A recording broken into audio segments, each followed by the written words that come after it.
Okay, hello, it's me again, Sir Carlo, and nandito ako para ibigay sa inyo ang pointers to review para sa EPP natin. So, yung EPP natin, combo yan, no? Agri tsaka ICT. So, grade 5, grade 5 Mayon and grade 5 Banahaw. Ito ay para sa inyo. Bow. Okay, sige. Simulan na natin, no? Grade 5.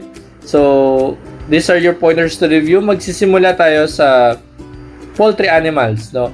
So, again, magsisimula tayo dito sa mga sakit. Alam ko na ipasulat ko to sa inyo, yung iba't ibang sakit sa mga poultry animals, no? Halimbawa na lamang dito, yung avian flu. Okay, so lagyan ko ng marka para alam nyo kung nasan ako. So, eto sa avian flu, alam ko, pinasulat ko to sa inyo dahil napasulat ko talaga sa inyo yan.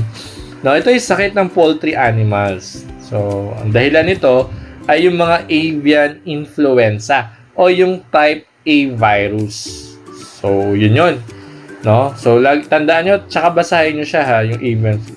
Ngayon, syempre, once na nagkasakit ang mga nagbulang to yung mga ibon, mga maalaga ninyong poultry, bakit ba dapat siyang i-quarantine o ihiwalay ng 10 araw ang bagong ibon bago isama sa kawan? Syempre, yes, para ma-monitor mo ang kalusugan nito at maiwasan ang pagkalat ng sakit. Kasi kung meron kang bagong ibon, tapos sinama mo agad sa yung mga ibon mo, may sakit pala yun, wala na. No, dahil hawa-hawa na yun. So, kailangan kapag may bagong ibon, huwag mo muna siyang isama. I-quarantine mo muna ng 10 araw. At after 10 days, kung malusog siya, so sama mo na siya. Ihalo mo na siya sa mga ibon mo.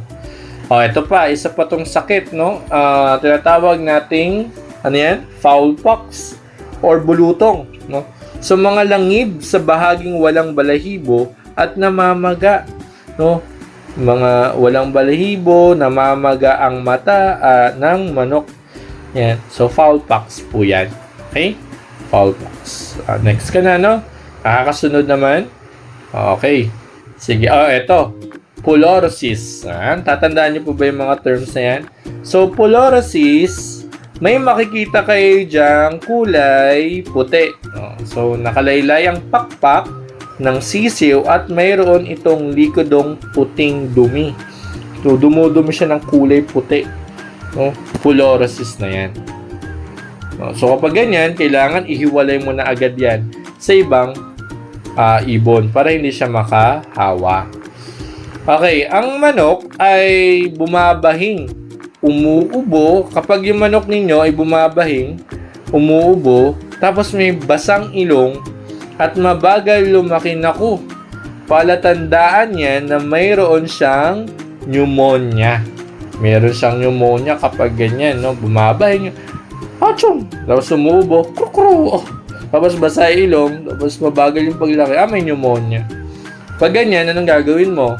Ihiwalay mo siya. Tapos, kung meron kayong veterinary, doktor ng mga hayop, ipakonsulta mo na siya. Okay? Ayan, next tayo. Ayun, dito naman tapos na tayo doon. So, again, kasi mga mare-review ko sa inyo, kasama yan sa exam, syempre. Tapos, pakibasa na lang din yung ibang sakit. Okay. Next tayo, ito. Part to ng paggawa ng email. Kung natatandaan nyo sa ICT natin, meron tayong tinatawag na subject line. Pag sinabi natin subject line, ito ay bahagi ng email. Tapos, inilalagay mo ang maikling buod ng mensahe. Halimbawa, nag-message siya kay sir.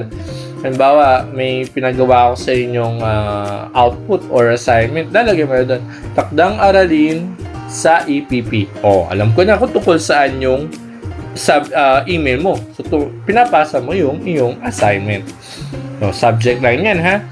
Next, ayun, balik tayo dito sa natin, sa iba't ibang bahay para sa ating mga alagang poultry animals. Hindi naman pwedeng pare-pare sa mga bahay ng maliliit saka sa malalaki. So dito, meron tayong tinatawag na brooder house. Natatandaan niyo to, grade 5. Kapag sinabi natin brooder house, ito ay uri ng pabahay ang ginagamit para sa mga sisiw. at may heat source. Meron siyang ilaw sa mga sisiw. Bakit may ilaw yan? Para mabilis lumaki. Brooder house yan para sa mga sisiw. Okay?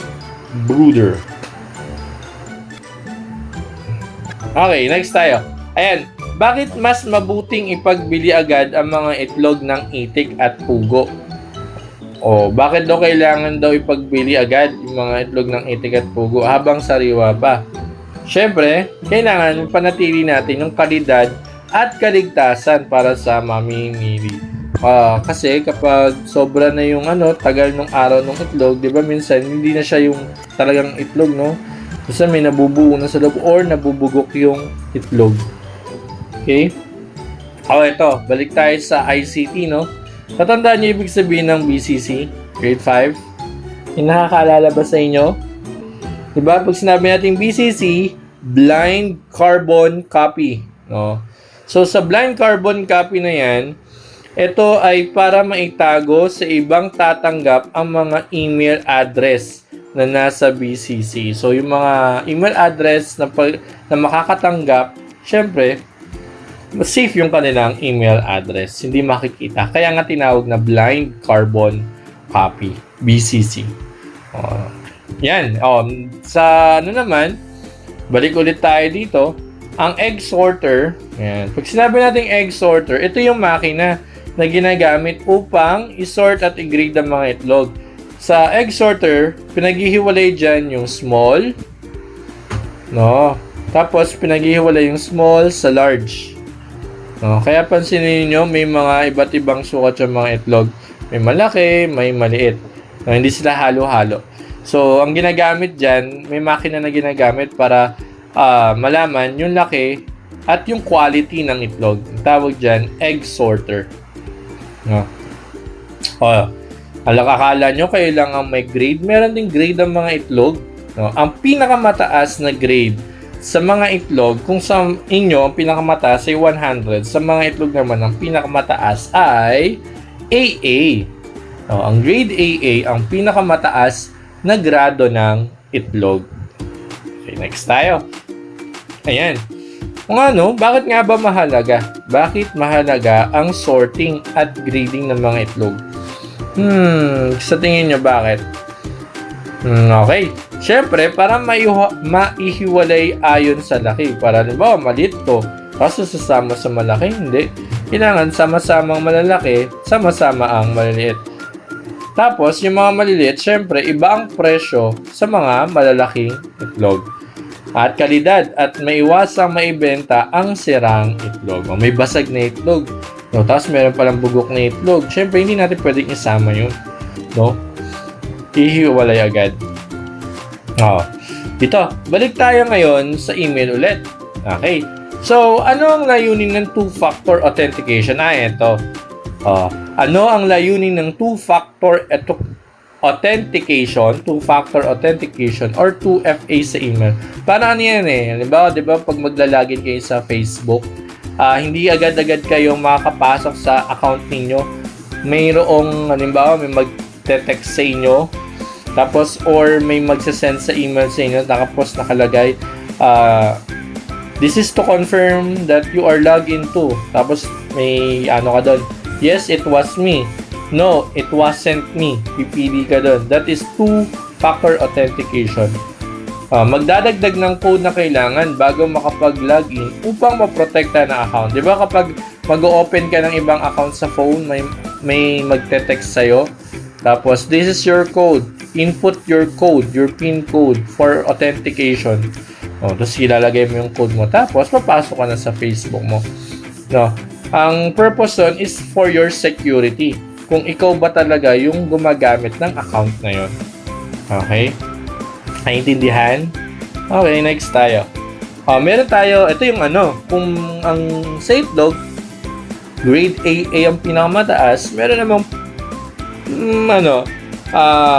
mababa. Ito yung grade B.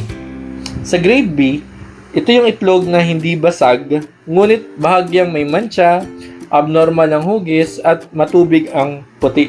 Parang ito yung tinatawag ng mga reject. Pero binebenta siya kasi hindi naman siya sira. Hindi naman siya sira.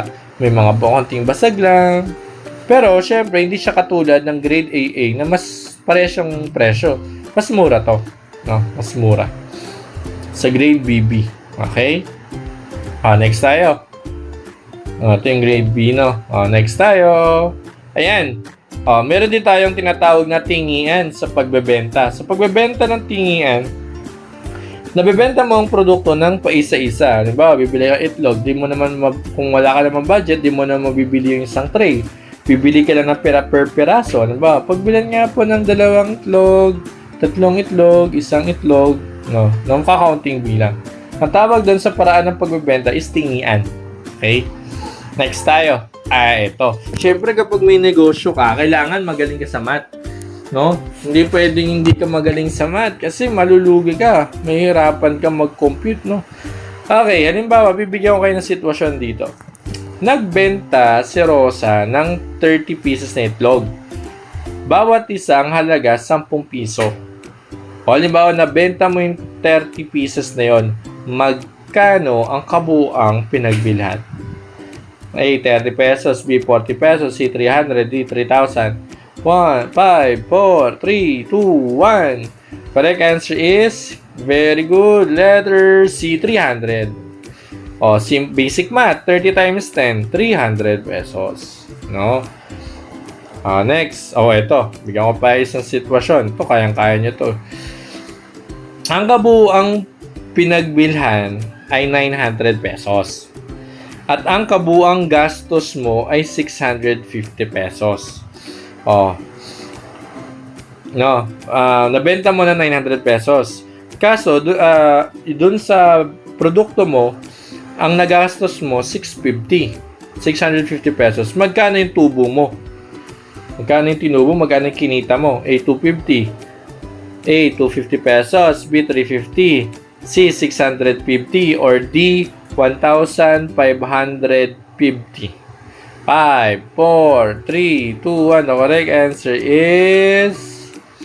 Ano sagot? 250. A. Basic, 900. Minus 650. Minus mo lang. 0. 0 minus 5. Cannot be. 10. 5. Nanghiram ka. Magiging 8. 8 minus 6. 2. 250 pesos. Ito ngayon yung tinubo mo, yung kinita mo, may kita kang 250 pesos. Gets nyo? Next. Yun na pala. So, yun. Balikan nyo yung diniscuss ko sa inyo, nilecture ko sa inyo. Tapos, yung mga tinuro ko sa inyo ngayon, kasama yan sa exam. Basahin. Pag may oras pa, pakisulat. Okay? Paki-pause, President, pakisuyo, no? Kada slide, i-pause nyo para masulat ng mga kaklase ninyo. Okay? So, grade 5, miss ko na kayo. So, mag-aral na mabuti para meron kayong maisagot sa inyong term exam. Yun lang. Bye-bye!